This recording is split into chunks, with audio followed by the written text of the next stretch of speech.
Well, hello everyone. We are back for our final devotion on these 40 days of looking unto Jesus. And it has been quite a journey, and I pray that you have benefited from all of these as I have. I just want to go back and re-look at these and just continue to glean from them. So it's fitting that the final one that we're going to look at is Jesus as the Word. And so let's look in John chapter 1, verse 1.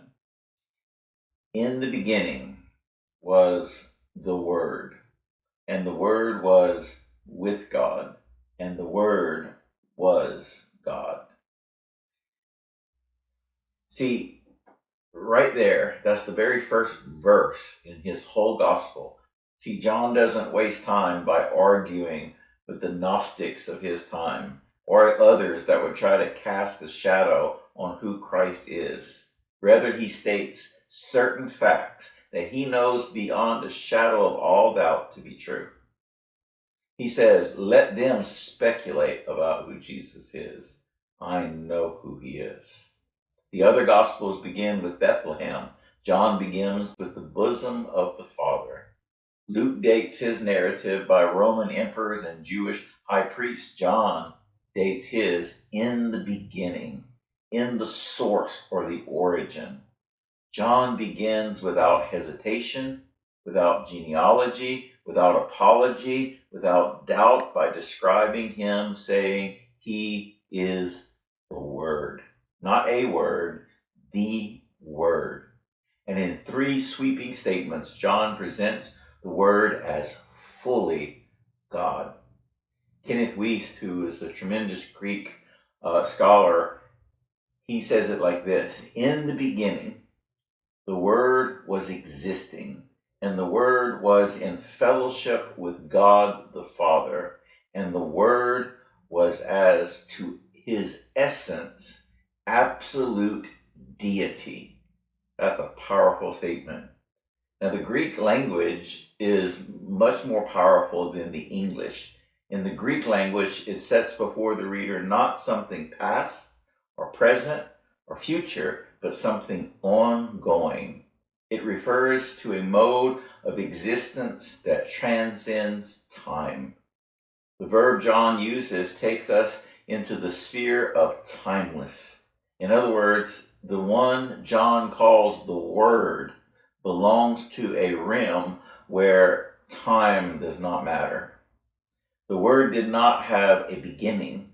The Word will never have an ending. The Word belongs to eternity. John says, when we think of Jesus, that is where we must begin. We must go back to the dateless past, before the time before time, if you will. We must think of Jesus as never having begun at all. He is eternally God. All things were made by him and through him. Creation is not a past event. It is a present reality sustained by the Logos, which is the Greek word there for word. The Logos is not only the origin of creation, he is the ongoing pulse of creation. Jesus is the very pulse of creation, and the Word or the Logos was made flesh. God in our dust, if you will. And this is the whole story of the gospel. This is the reason why John brings out who the Word was, is to show that this is the Word that became flesh to dwell among us. The eternal Word became a baby's cry. The infinite God became touchable. The Creator stepped into his creation.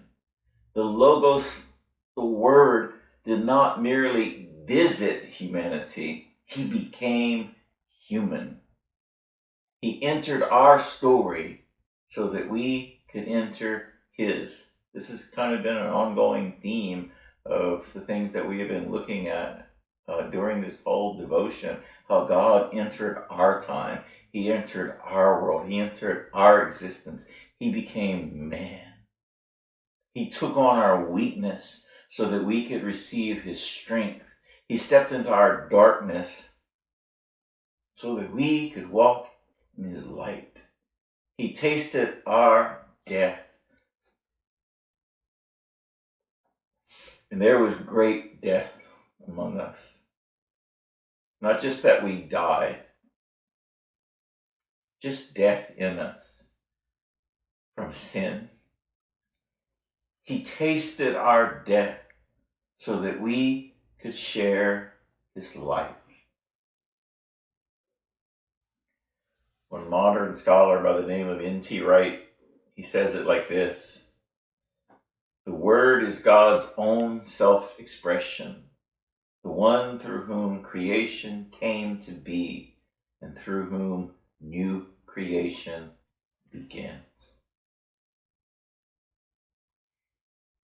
Athanasius of the 4th century said it like this: the renewal of creation has been wrought by the self-same Word, who made it in the beginning. There is no inconsistency, he says, between creation and salvation, for the one Father has employed the same agent for both works, effecting the salvation of the world through the same Word who made it in the beginning. And here's the most staggering truth of all: the Logos, the Word, now dwells in you. That should boggle our mind. The eternal Word speaks within your spirit. The divine meaning shapes your identity.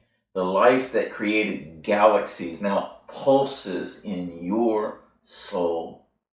Christ is not merely the Word spoken to you. He is the Word spoken in you. He is the Word spoken through you. Your life becomes a living echo of the eternal Word. Christ in us, the hope of glory. This is the beauty of the gospel. This is the magnificence of the gospel. This is what our minds can't really comprehend or understand, but it is something we must receive. Word.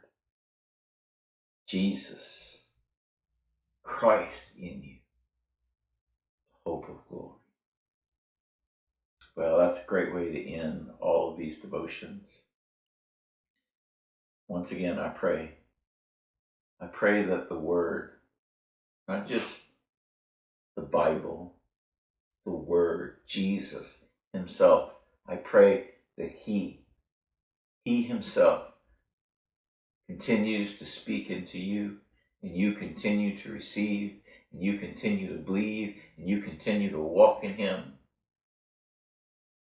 Jesus said this: you are my disciples if you continue in my word. My brothers and sisters, let us always continue in the Word of God. May the Lord bless you. It's been an honor to do this, and we will see you back next set of devotions that we do.